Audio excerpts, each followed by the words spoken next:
Assalamualaikum warahmatullahi wabarakatuh. Waalaikumsalam. Gimana Saya Pak Anda kabarnya? alhamdulillah sore ini saya dalam keadaan baik, sehat. Alhamdulillahirobbilalamin, puji syukur ya. Kita Iya, dalam lindungan Allah Subhanahu wa taala. amin. Semoga aktivitas Pak Anda diberikan keberkahan oleh Allah Amin. Subhanahu wa taala. Amin ya rabbal alamin. Iya, Baik Pak Anda, kesempatan kita tidak banyak. Hanya sekitar 15 menit ya ataupun 10 menit 15 menit gitu. Ada permasalahan apa sih Pak Anda? Pak Anda iya, melakukan coaching ini? Kira-kira ada tujuannya apa Pak Anda untuk apa ya? Untuk bercerita apa yang dirasakan atau apa yang dihadapi? Silakan. iya. Saya begini Pak Yanto, saya kan ngajar kelas 7 ya. Saya ingin tujuan saya ya, ingin peserta didik saya yang saya ajarkan itu, karena saya sebagai wali kelas 7E, saya ingin anak-anak saya itu bisa baca semua. Ya, ternyata setelah saya melakukan pertemuan, ada anak yang belum bisa baca. Jadi tujuan saya ini ingin membuat anak itu agar bisa membaca dan menulis. Nah, itu tujuan saya utamanya, terutama pada Muhammad Sauri. Itu pada tujuan Oke. saya. Jadi tujuan Pak Anda pada kesempatan coaching kali ini adalah ingin ya muridnya yang bernama Muhammad Sauri itu bisa membaca dan menulis Iya, karena sudah kelas 7 gitu ya. iya betul Pak Rianto, betul.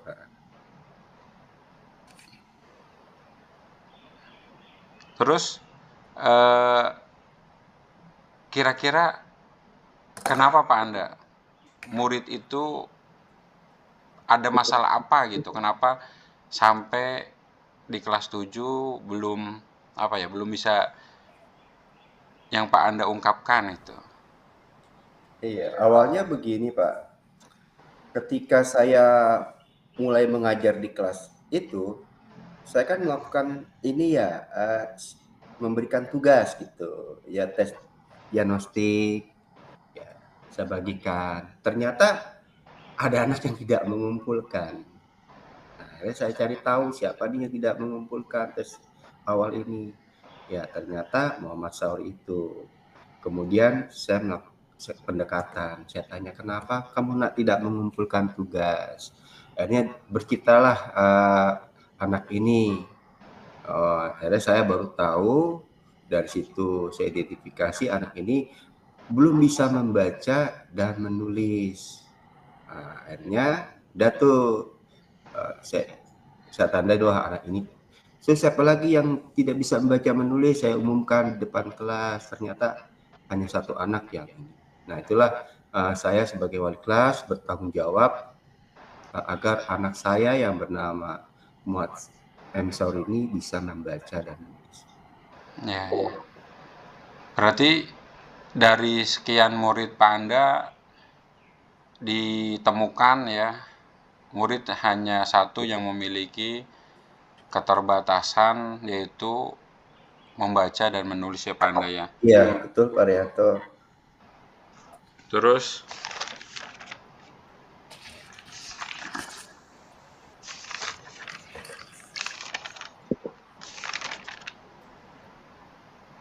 interaksinya gimana Pak Anda?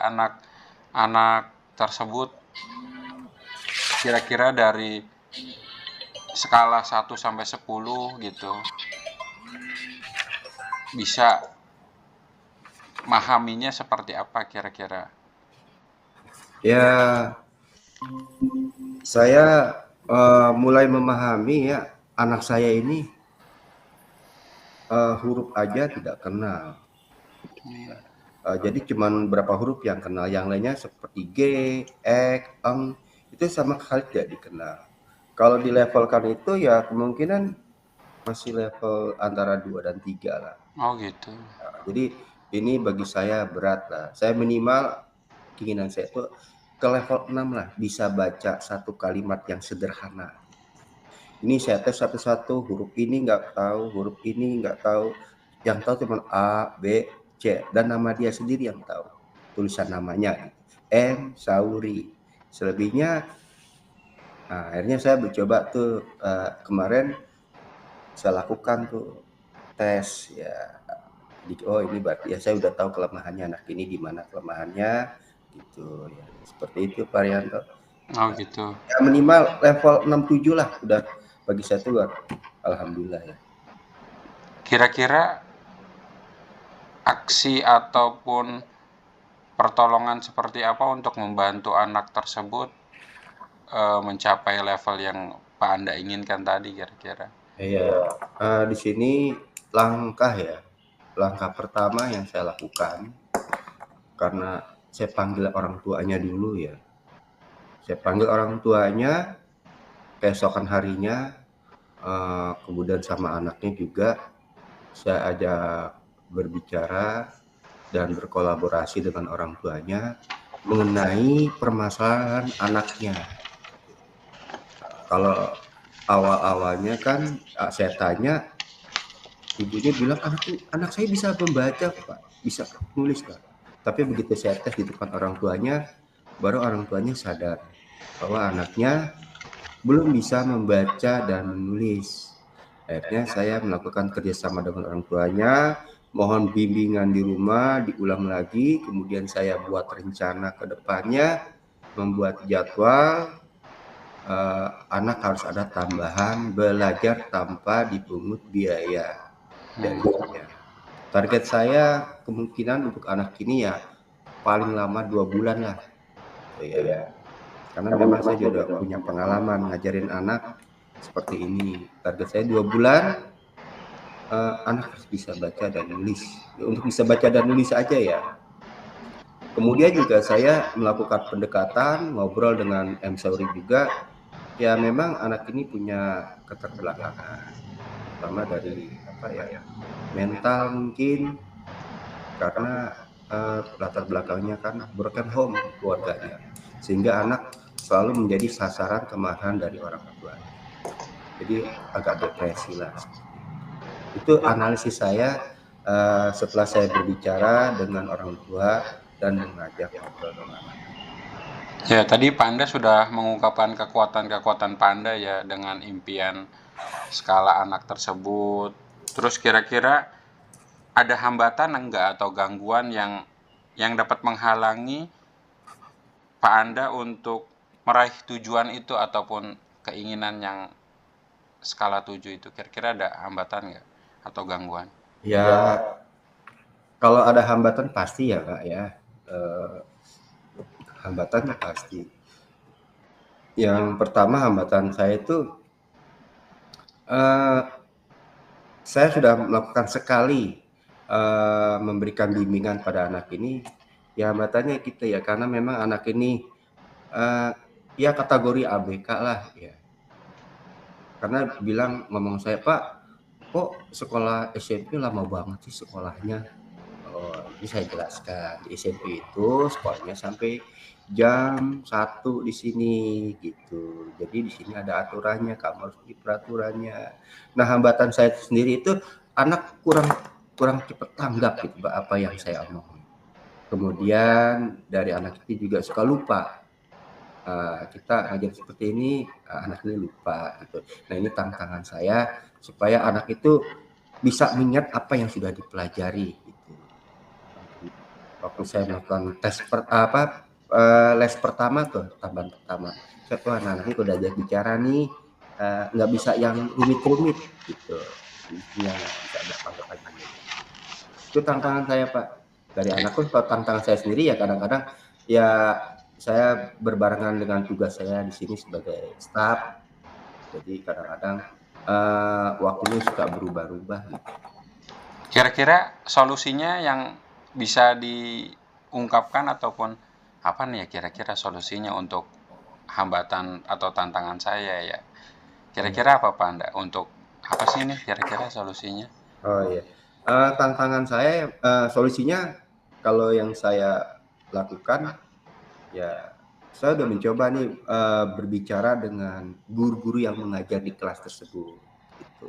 Mohon dimaklumi dengan pola pikir anak ini, gitu ya. Kemudian anak ini kalau pengen belajar sesuai dengan keinginan dia. Saya pengen belajarnya setelah istirahat. Ayo, gitu. Kayak kemarin tuh setelah istirahat tuh belajar nih mintanya. Maunya belajar setelah istirahat. Kalau nggak ini nangis, anak ini kalau nggak diturutin. Akhirnya saya berusaha tuh ngajak anak perpustakaan. Kita belajar tambahan setelah istirahat. Ya gitu. Jadi solusinya itu saya menginformasikan kepada guru-guru supaya maklum dengan sifat anak ini, ya kemampuan anak ini gitu. Jadi sekarang guru-guru alhamdulillah pada maklum. Jadi belajarnya itu moodnya anak ini. Nah, tapi tetap setelah istirahat. Tapi setelah belajar anak tersebut mau masuk ke kelas lagi Pak. Gitu. Kemudian bangkunya saya duduk di paling belakang karena belum bisa baca dulu, katanya takut malu itu seperti itu. Itu Oke, solusinya Pak. oke. Bekerja Apa sama guru. rencana Pak Anda untuk mencapai tujuan dari yang Pak Anda inginkan sih? Apa sih kira-kira rencananya dalam jangka waktu terdekat ataupun ke depan gitu? Ada rencananya seperti apa Pak Anda? Ya saya punya rencana yang pertama kedepannya tuh tetap kolaborasi saya lakukan dengan orang tua kerjasamanya, kemudian tetap menjaga komitmen dengan orang tua di awal perjanjian bahwa mendukung ya anaknya untuk belajar agak lama gitu. Karena kadang-kadang habis KBM mereka ada tambahan belajar. Kadang-kadang setelah istirahat gitu. Jadi di fleksibel. Jadi orang tua tetap mendukung antar jemput untuk anaknya gitu. Kemudian saya membuat rencana planning ke depannya seminggu berapa kali, setiap jam berapa kita konfirmasi ke anaknya. Karena sekarang anaknya aktif nih kayak tadi pagi nih anak lagi istirahat, setelah istirahat ke tempat saya nyari Panda mana ya. Terus saya bilang, "Nak, nanti belajarnya setelah pulang ya. Bapak sekarang ngajar dulu di kelas lain. Ya kamu tunggu di kelas, ikuti belajarnya aja mau Pak." Kalau kita bujuk yang ngomong yang lemah lembut, baik gitu. Tapi kalau kita nadanya tinggi, ya mewek lagi. Ya Oke. seperti itu rencananya. Jadi saya Ya. udah buat schedule-nya untuk kedepannya. Target saya 2 bulan anak harus bisa baca dan tulis. Oke. Strategi dan bagaimana jangka waktunya yang Pak Anda rencanakan untuk keberhasilan dari rencana aksi yang akan Pak Anda lakukan? Kira-kira gimana Pak Anda? Strategi saya belajar seminggu antara 3 sampai 4 kali. Ya kan kita hari belajar tuh 5 hari ya Pak. Kemudian dari Senin sampai hari Kamis saya melakukan tes tambahan untuk anak ini. Yang kedua saya melakukan perhatian lebih khusus untuk anak ini gitu. Istimewa. Kemudian juga bilang ke teman-temannya, tolong tidak ada yang membuli anak ini. Nah ini jadi saya udah menyiapkan tuh langkah-langkahnya untuk kedepannya ya supaya anak ini tidak dibully lagi seperti di SD katanya. Oke. Bagaimana cara Pak Anda untuk mengantisipasi gangguan-gangguan untuk merencanakan kegiatan atau aksinya? Kira-kira seperti apa? Seperti ini Pak, menginformasikan kepada teman-temannya agar tidak menjauhi gitu. Kemudian tidak membuli. Saya udah sampaikan ke anak-anak ya. Jadi biarkan aja anak ini belajar, duduk, yang penting anak ini diam gitu.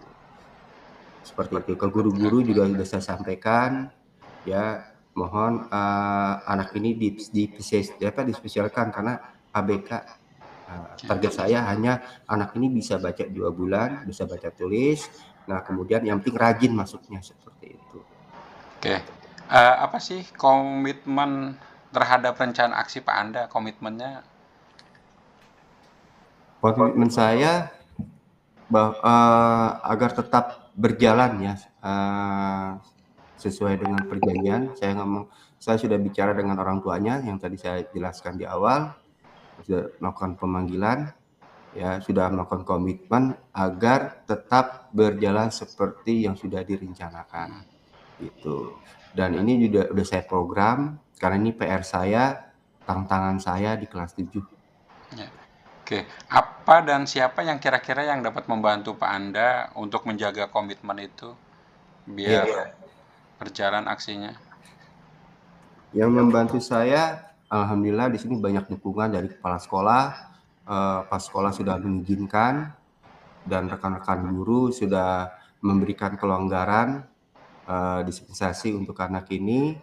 Kemudian saya juga sudah bekerja sama dengan orang tuanya supaya di rumah diulang kembali, karena saya selalu mengasih catatan kepada adik di kelas lembar ini, tolong diulang lagi di rumah, tanda tangan ibunya, seperti itu. Mudah-mudahan tahapan-tahapan ini, langkah-langkah ini ya berjalan seperti kesepakatan bersama gitu. Oke. Ya, tindak lanjutnya dari sesi coaching ini nanti saya tunggu Pak Anda. Semoga semoga anak tersebut bisa ya mengikuti mengikuti rencana dari Pak Anda ya. Gimana perasaan Pak Anda setelah melakukan coaching pada kesempatan sore hari ini? Alhamdulillah Pak. Jadi saya di sini yang pertama bisa mengeluarkan unek-unek saya gitu ya Pak. Bisa sharing dengan Pak Rianto, bisa alhamdulillah jadi kayak ada bimbingan gitu, mengarahkan saya untuk jalan seperti ini gitu, mengarahkan saya. Itu dari pertemuan ini kemudian jadi saya bisa mantap langkahnya gitu ya. Dan mengingatkan kembali seperti tadi, siapa aja yang mendukung, alhamdulillah yang mendukung di sini luar biasa, guru-gurunya, kepala sekolah, wakil, ya karena juga saya sudah menginfokan ke guru-guru di sini, kepala sekolah di sini. Ya gitu Pak Rianto. Ya, kesimpulannya gimana? Sekali lagi sebelum kita akhiri kesempatan hari ini, Pak Anda sudah bisa menyimpulkan percakapan coaching kita sore ini? Menemukan solusinya? Ya kesimpulannya saya mendapat penerangan kembali kayaknya ya. Jadi udah ditemukan cara menangani anak ini, kemudian langkah-langkah ke depannya, membuat komitmennya itu yang tadi saya ini ya hampir terabaikan. Mudah-mudahan saya bisa buat komitmen terus berjalan. Ya, target saya anak ini 2 bulan harus selesai bisa baca dan bisa tulis. Oke, baik. Saya akan tunggu kabar baiknya tentang perkembangan anak murid Pak Anda, namanya Muhammad Sauri. Semoga menjadi lebih baik lagi ke depannya. Kita akhiri Pak Anda, terima kasih atas kebersamaannya. Selamat sore, salam sehat dan bahagia. Assalamualaikum warahmatullahi wabarakatuh. Waalaikumsalam warahmatullahi wabarakatuh. Terima kasih Pak Rianto. Oke.